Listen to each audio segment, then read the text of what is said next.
Technology is compressing the margin for error in supply chains. For the past decade, supply chain technology has been framed as an antidote to disruption. More visibility, better forecasting, faster decisions. That logic still holds, up to a point. What's becoming clearer in 2026 is that technology has also compressed tolerance. Digitized networks are optimized for tight sequencing, automated handoffs, and high utilization. When inputs deviate, even slightly, systems don't absorb the shock, they escalate it. This isn't a technology failure, it's a design reality. Precision systems require reliability, and reliability is getting harder to assume. Investment is up, but strategy isn't keeping pace. Supply chain leaders are spending aggressively. In the 2025 MHI Deloitte research, 55% of supply chain leaders said they are increasing technology and innovation investment, with many planning budgets that exceed $1 million. At the same time, many organizations are still building capabilities without a clear operating model for how those tools behave under stress.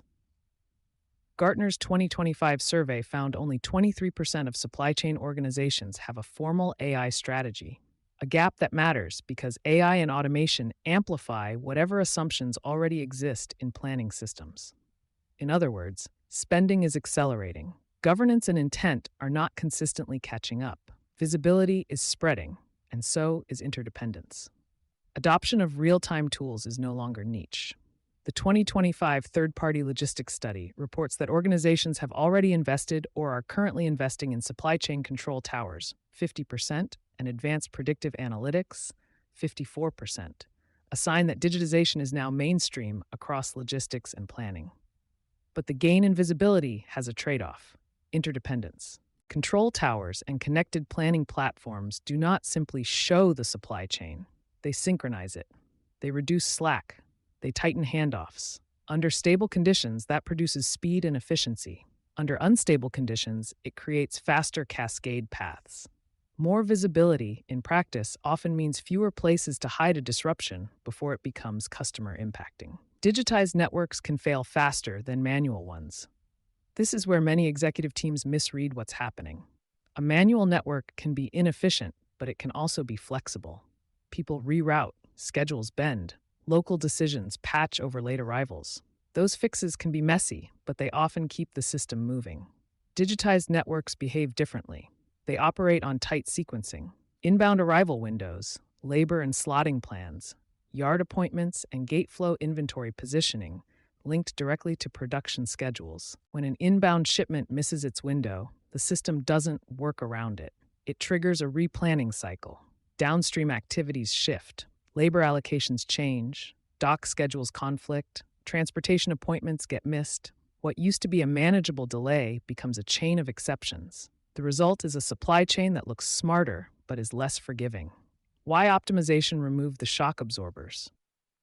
Many companies use technology to remove buffers: excess inventory, unused transportation capacity, redundant suppliers, and extra time in schedules.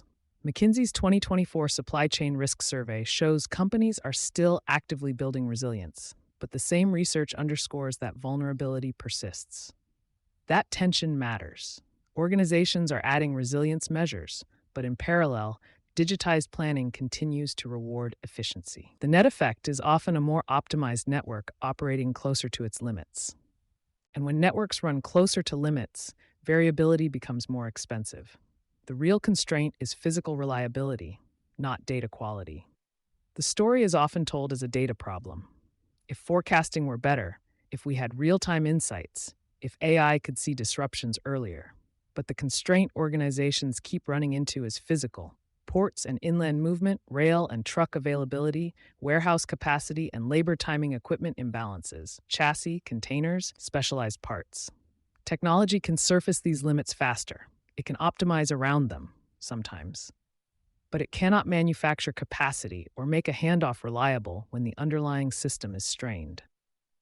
The World Economic Forum, WEF, noted that supply chain digitization investment leveled off in 2024 after surging from 2020 to 2023, suggesting a shift from rapid rollout to harder questions about value and execution under disruption. This is the uncomfortable reality. Digitization is not the same as resilience. Why many supply chains aren't ready for the next wave of automation.